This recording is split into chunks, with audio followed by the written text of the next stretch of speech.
Bonjour. J'ai l'impression d'avoir pris du poids. La planche a craqué quand je suis passée. C'est impressionnant. Monsieur Barrette, c'est un plaisir de me retrouver, j'ose dire encore une fois, Gaétan, en forum avec toi. Monsieur Fontaine, Monsieur Barrette, en arrière de Monsieur Barrette, puisque mon sous-ministre adjoint s'appelle aussi Monsieur Barrette.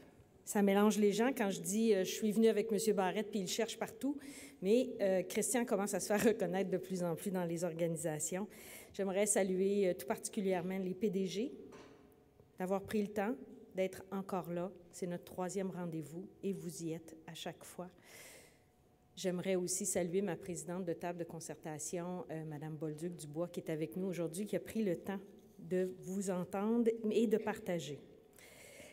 Je le disais d'entrée de jeu, c'est un bonheur de me retrouver pour la 3e fois. Je me souviens d'avoir été ici en 2016, en 2017, et c'est notre rendez-vous, 2018.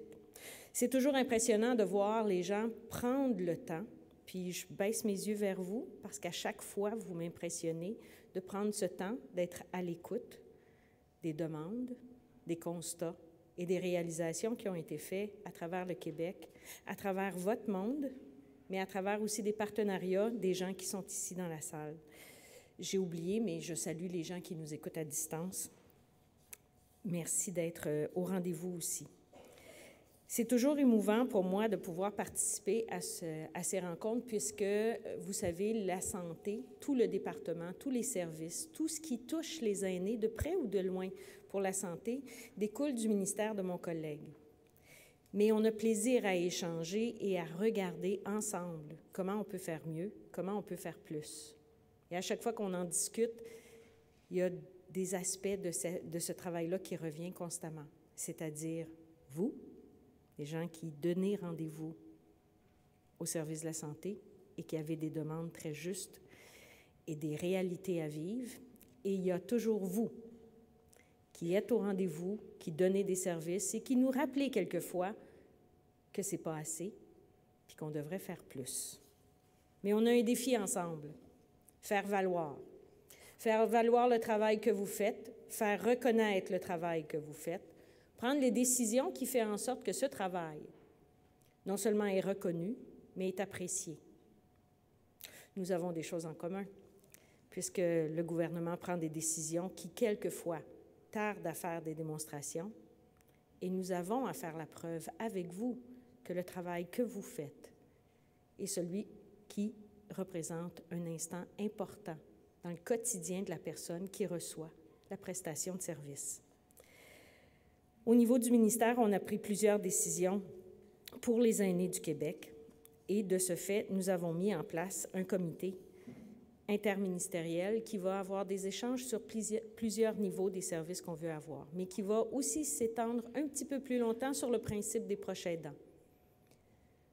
Ce n'est pas quelque chose qui sort des nouvelles de la semaine passée, c'est vraiment quelque chose qu'on travaille depuis plusieurs années pour faire en sorte qu'on puisse les reconnaître, les identifier, pour qu'ils puissent se reconnaître, s'identifier et trouver l'appui suffisamment important pour aller chercher de l'aide, le nommer, le qualifier et pour qu'on puisse les accompagner.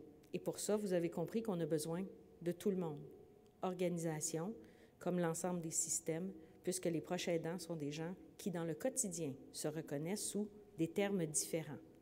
Mère, femme, conjoint, mari, sœur, voisine. Donc, on a un travail important à faire. Bientôt, j'aurai le plaisir de vous parler d'un plan d'action qui sera déposé, qui découle d'une volonté que le gouvernement avait mis en place, c'est-à-dire le programme qui s'appelle VVE, Vivre et vieillir chez soi dans sa communauté. On a la version numéro 2 qui va sortir bientôt, qui va probablement avoir le nom « Un Québec pour tous les âges », parce que le Québec de demain, c'est un Québec qui aura tous les âges. Et je vous le dis un peu avec un sourire, puisque j'en suis. D'ici quelque temps, sinon à partir d'aujourd'hui, je suis reconnue comme un aîné pour plusieurs organisations. Ça nous fait toujours un peu drôle, puisque quand je cligne des yeux, j'ai encore à peu près 35 ans. Mais mon permis de conduire, il ne dit pas la même chose. Donc, on aura à s'ajuster à cette nouvelle population, à ce Québec qui va prendre sa place, qui devra continuer à être le Québec que vous avez mis en place, c'est-à-dire des gens en santé, qui sont mobiles, qui sont participatifs, mais qui sont aussi à la retraite et qui font des gestes au quotidien pour améliorer la qualité de vie des gens, donc nos bénévoles d'aujourd'hui et de demain. Une rencontre comme aujourd'hui ne peut faire autrement qu'améliorer la qualité de vie des Québécoises et des Québécois. Vous êtes au rendez-vous à chaque fois. La pression est forte. Puis là, je vais me permettre de baisser mes yeux un peu puis dire, la pression est forte. Vous avez un rôle exigeant.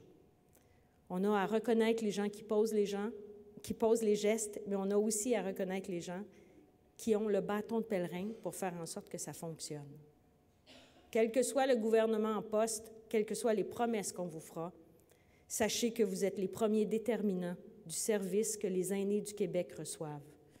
Pour les services que vous donnez, pour le travail qu'on essaie de faire ensemble, mais surtout pour la complicité du quotidien, merci, bon forum et au plaisir de vous rencontrer.